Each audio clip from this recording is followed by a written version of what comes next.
ముందుగా మీడియా మిత్రులకందరికీ నమస్కారం. నిన్నటి రోజున అనంతపురం నగరంలో చాలా పెద్ద ఎత్తున బీసీ గళానికి వేలాది మందిగా బీసీలు, వైఎస్ఆర్ కాంగ్రెస్ పార్టీ కుటుంబ సభ్యులు తరలి వచ్చి విజయవంతం చేసి కూటమి ప్రభుత్వం చేస్తున్నటువంటి అన్యాయాన్ని, వారు చేస్తున్నటువంటి మోసాలకి తిరుగుబాటు చర్యగా భావించి పెద్ద ఎత్తున గళం విప్పినటువంటి ప్రతి ఒక్కరికి పేరు పేరున ధన్యవాదాలు తెలియజేస్తూ ఈ కార్యక్రమానికి ముఖ్య అతిథులుగా ఇచ్చేసినటువంటి మా పార్టీ రీజనల్ కోఆర్డినేటర్ పెద్దలు బీసీల పక్షపాతి పెద్దిరెడ్డి రామచంద్రారెడ్డి గారికి, రాష్ట్ర బీసీసీఎల్ అధ్యక్షులు రమేష్ యాదవ్ గారికి, అదేవిధంగా జిల్లా అధ్యక్షులు అనంత వెంకటరామరెడ్డి గారికి, మరియు సమన్వయకర్తలు రాప్తాడు సమన్వయకర్తలు తోపుదుర్తి ప్రకాష్ రెడ్డి గారికి, మాజీ మంత్రివర్యులు శంకరనారాయణ గారికి, ఉషశ్రీ అక్క గారికి, అదేవిధంగా మంగమ్మక్క ఎమ్మెల్సీలు మంగమ్మక్క గారికి, ఎమ్మెల్సీలు భరత్ గారికి, ఉరువకొండ సమన్వయకర్త శైలజనాథ్ విశ్వేశ్వరరెడ్డి అన్న గారికి, సింగనమల సమన్వయకర్త పెద్దలు శైలజనాథ్ అన్న గారికి, మడకశిర సమన్వయకర్త వీరలక్కప్ప గారికి, తాడిపత్రి సమన్వయకర్త పెద్దలు పెద్దారెడ్డి గారికి, ఎమ్మెల్సీలు శివరామరెడ్డి అన్న గారికి,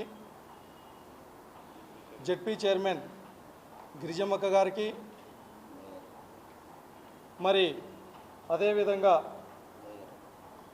రాయదుర్గంకు సంబంధించినటువంటి మెట్టు గోవిందరెడ్డి అన్న గారికి, గోరంట్ల మాధవన్న గారికి, తర్వాత ఈ కార్యక్రమానికి పెద్ద ఎత్తున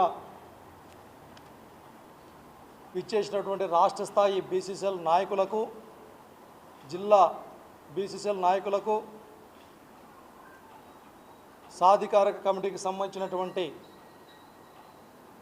మాజీ చైర్మన్లకి, ప్రతి ఒక్కరికి కూడా కృతజ్ఞతలు తెలియజేస్తూ ఉన్నాం. మరి ఈ సందర్భంగా ఇంత పెద్ద ఎత్తున బీసీలలో ఉన్నటువంటి ఆక్రోశాన్ని, బీసీలలో ఉన్నటువంటి బాధని, బీసీలకు జరుగుతున్నటువంటి అన్యాయాన్ని అనంతపురం నడిబొడ్డున ఇంత పెద్ద ఎత్తున కూటమి ప్రభుత్వానికి వినపడే విధంగా గళం విప్పితే, నిన్నటి నుంచి టీడీపీ పార్టీకి సంబంధించినటువంటి చాలామంది పెద్ద పెద్ద నాయకులు, ఇవాళైతే పెద్దలు కాలువ శ్రీనివాసులన్న గారు టీడీపీ పార్టీ పోలిట్ బ్యూరో సభ్యులు, అంబికా లక్ష్మీనారాయణ గారు ప్రస్తుత అనంతపురం పార్లమెంటు సభ్యులు, బీకే పార్సారథన్న గారు సత్యసాయి జిల్లాకు సంబంధించి హిందూపురం పార్లమెంటు సభ్యులతో పాటు జాతీయ ప్రధాన కార్యదర్శిగా ఉన్నారు. మరి ఇంతకుముందే జిల్లా అధ్యక్షులు పూల నాగరాజన్న గారు మరియు ఎంతోమంది టీడీపీ పార్టీకి సంబంధించిన నాయకులందరూ ఒక్కొక్కసారి ఒక్కొక్కరు వచ్చి ఉలిక్కి పడినట్టు ఇప్పుడు బీసీలు ఏదో గుర్తుకొచ్చినారు. 2 సంవత్సరాలు నిద్రపోతూ ఉండి నిద్రపోయి ఇప్పుడు మేల్కొని ఇక్కడికి వచ్చి, అయ్యో ఇది బీసీల పార్టీ, తెలుగుదేశం పార్టీ, ఈ పార్టీ బీసీలకు వెన్నెముక అని మళ్ళా సేమ్ డైలాగులే. మరి ఈ సందర్భంగా వాళ్ళు మాట్లాడుతూ ఈ సభకి ఇతర సామాజిక వర్గ నాయకులు వచ్చారు, బీసీ గలం కాదు ఇది, రెడ్ల గలం అని చెప్పి పేరు పెట్టుకోవాలనేసి ఒక బీసీలకు అవహేళనగా, బీసీల ఆత్మగౌరవాన్ని దెబ్బతీసే విధంగా, చులకనగా మాట్లాడటం ఎంతవరకు సబబో ఆ నాయకులందరినీ కూడా అడుగుతూ ఉన్నాం. మీ మనసాక్షి తెలుసు చంద్రబాబు నాయుడు గారు బీసీలను మభ్య పెడతా ఉన్నాడు అని. మీరు లోపల బాధ పెట్టుకొని బయటికి మాత్రం ఏదో విమర్శించాలంటే విమర్శించాలా, మాట్లాడాలంటే మాట్లాడాలని చెప్పి మీరు మాట్లాడుతూ ఉంటే ఇది ఆశాస్పదంగా ఉంది. ఎస్, బీసీ గలం సభకి మేము ఆహ్వానించాం. ఇది మా పార్టీకి సంబంధించినటువంటి కార్యక్రమం. మా పార్టీకి సంబంధించినటువంటి కార్యక్రమానికి మా పార్టీకి సంబంధించినటువంటి రీజనల్ కోఆర్డినేటర్ గారిని, జిల్లా అధ్యక్షులు గారిని, వివిధ సమన్వయకర్తలందరినీ పిలిచాం, సాదరంగా ఆహ్వానించాం, భవిష్యత్తులో కూడా ఆహ్వానిస్తాం. వాళ్ళు ఏం మాట్లాడారు? వచ్చి మేము బీసీలకు అండగా ఉంటామని మాట్లాడారు. ఆడ అజెండా బీసీలది.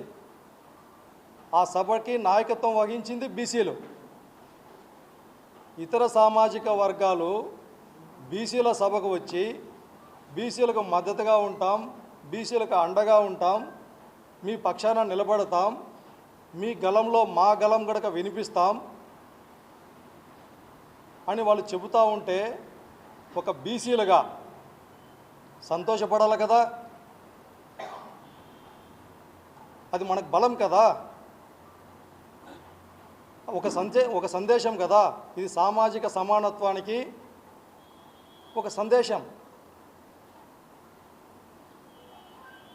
ఒక మంచి వాతావరణం. మన ఇంటి కుటుంబ సభ్యులకు ఏదైనా సమస్య వస్తే మనం మాత్రమే కూర్చొని బాధపడుకుంటూ ఉంటే ఎవరు గ్రహిస్తారు? ఎదురింటోళ్ళు, పరిగింటోళ్ళు ఎవరైనా వచ్చి మాట్లాడితే, మనకు మద్దతు తెలియజేస్తే దాని బలం ఏ విధంగా ఉంటుంది? వాళ్ళందరూ కూడా ఇచ్చేసి ఎస్ మేము ఈ విధంగా జగన్మోహన్ రెడ్డి గారి నాయకత్వంలో మేము ఇది చేశాం, లెక్కలతో సహా మేము బీసీలకు జగన్మోహన్ రెడ్డి గారు ముఖ్యమంత్రిగా ఉన్నప్పుడు ఇది చేశాము, మీరు ఈ విధంగా మోసం చేస్తూ ఉన్నారు, బీసీలకు పక్షాన మేము నిలబడతామని చెప్పి బీసీల మీద ప్రేమతో, బీసీల పక్షపాతులుగా వాళ్ళందరూ కూడా సుదీర్ఘమైనటువంటి అనుభవం ఉన్నటువంటిది. పెద్దిరెడ్డి రామచంద్రారెడ్డి గారి చుట్టూ 20-30 మంది బీసీ నాయకులు ప్రోటోకాల్తో ఉంటారు. ఒక జెడ్పీ చైర్మన్లు కావచ్చు, ఎంపీలు కావచ్చు, ఎమ్మెల్యేలు కావచ్చు. బీసీలకు అండగా నిలబడినటువంటి వ్యక్తి జగన్మోహన్ రెడ్డి గారు సైనికుడిగా ఉన్నారు. ఈ జిల్లాలో అనంత వెంకటరామరెడ్డి గారు సుదీర్ఘమైనటువంటి అనుభవంతో ఈ సభా ఏర్పాట్లను కూడా దాదాపు 3-4 రోజులుగా చూశారు, దగ్గరుండి పర్యవేక్షించారు, అండగా నిలబడ్డారు. రాప్తాడు శాసనసభ్యులు ప్రకాష్ రెడ్డి గారు చెప్పినట్లు ఆయన చుట్టుపక్కల బీసీలకి అగ్రతాంబూలం వేశారు. శైలజానాథ్ గారు మాజీ మంత్రివర్యులు, విశ్వేశ్వరరెడ్డి గారు ఆయన పక్కన ఉండేది ఎప్పుడూ బీసీలే. ఏం తప్పు? మేము పిలుస్తూనే ఉంటాం. మా వర్గాలకి న్యాయం జరగాలి, మా వర్గాలకు న్యాయం చేస్తాం, అండగా ఉంటామన్నటువంటి ప్రతి ఒక్క సామాజిక వర్గాన్ని కూడా మేము ఆహ్వానిస్తాం. వాళ్ళతో కలిసి మా యొక్క అభివృద్ధికి వాళ్ళ యొక్క సలహాలు సూచనలు తీసుకొని వాళ్ళతో కలిసి నడుస్తాం. ఇది మా పార్టీ ప్రోగ్రాం, మా పార్టీ కార్యక్రమం. ఈ కార్యక్రమం అవుట్ ఆఫ్ కార్యక్రమం కాదు కదా. ఒక నాయకుడు ఏమో మాట్లాడుతున్నారు, ఎంపీ గారు జ్యోతిరావు పూలే అనేటటువంటి పేరు కూడా పలకడంలే. పక్కన వ్యక్తులు పూలే గారి పేరు చెప్తా ఉంటే అప్పుడు చెప్తా ఉన్నారు. వీళ్ళు పూలే గారి గురించి, అంబేద్కర్ గారి గురించి ఈరోజు ప్రేమగా తీయని మాటలు మాట్లాడుతూ ఉన్నారు. ఇదే 2 సంవత్సరాల కాలంలో భారత రాజ్యాంగ నిర్మాత డాక్టర్ బిఆర్ అంబేద్కర్ గారి రాజ్యాంగాన్ని తుంగలో తొక్కి రెడ్ బుక్ రాజ్యాంగం పేరుతో హింసాయుతమైనటువంటి వాతావరణంలో ఈ రాష్ట్రంలో ఉన్నటువంటి బీసీల పైన దాడులు, దౌర్జన్యాలు, అరెస్టులు చేసి బీసీలందరినీ ఒక్కొక్కరిని ఒక్కొక్క విధంగా ఇబ్బందులకు గురి చేసి రాజకీయాలకు దూరం చేస్తూ ఉంటే మీరు అంబేద్కర్ గారి గురించి, అంబేద్కర్ గారి రాజ్యాంగం గురించి, పూలే గారి గురించి మాట్లాడతారా? నవ్వుతున్నారన్న. ఎందుకంటే మీకు సుదీర్ఘమైనటువంటి అనుభవం ఉంది. ఏదో మీ పార్టీ పెద్దల మెప్పు కోసం మాట్లాడటం అనేటటువంటిది కాదు.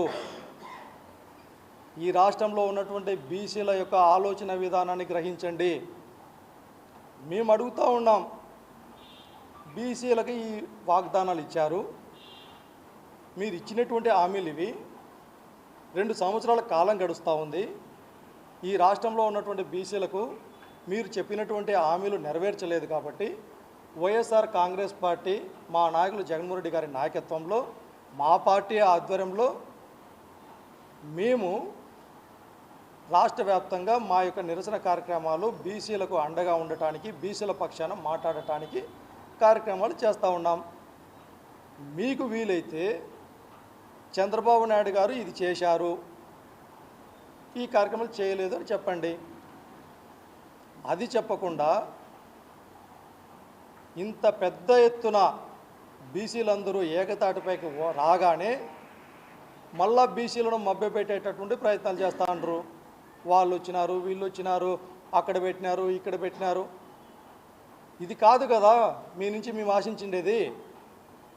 మీరందరూ క్రియాశీలకమైనటువంటి హోదాలో ఉన్నారు కదా. మీరందరూ చంద్రబాబు నాయుడు గారితో, ముఖ్యమంత్రి గారితో చర్చించి బీసీలకు న్యాయమైనటువంటి డిమాండ్ల సాధన కోసం మీరు పోరాటం చేయాలి కదా, అడగాలి కదా. మా పైన ఎందుకు మీకు అంత అక్కసు? మరొక పక్కన కాలువ శ్రీనివాసులు అన్నగారు ఈరోజు విదేశీ విద్య గురించి మాట్లాడినాడు. అన్నగారికి తెలుసు, ఇదే విదేశీ విద్యకు సంబంధించినటువంటిది దాదాపు 2014 నుంచి 2019 వరకు ఉన్నటువంటి విదేశీ విద్యకు సంబంధించిన నిధులు రిలీజ్ కాకపోవటం వల్ల ఇప్పటికీ కూడా బీసీ విద్యార్థులు న్యాయస్థానాల చుట్టూ దేహి దేహి అని అడుగుతూ ఉన్నారు. మీరు కూడా తెలిసి కూడా మా పైన అబండాలు వేయటం, జగన్మోహన్ రెడ్డి గారి పైన. ఇంకొక పెద్ద డైలాగ్ మాట్లాడినాడు, బీసీల గొంతుకు వస్తుంది వైఎస్ఆర్ కాంగ్రెస్ పార్టీ అని చెప్పి. ఏమన్నా ఈ మాటలకి అర్థం తెలుసా?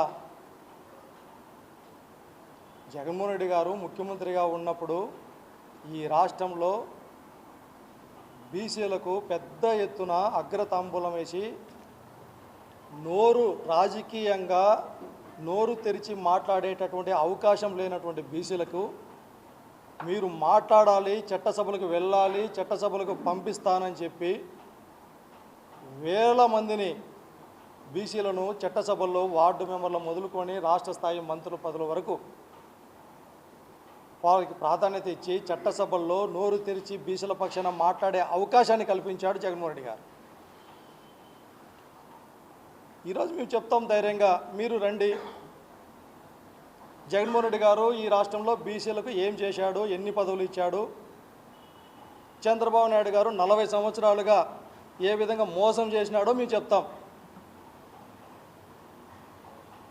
మీరు ఇతర సామాజిక వర్గాలని ఈ విధంగా మాట్లాడటం అంటే ఒకసారి ఆలోచన చేయండి. ఎన్నికల ముందర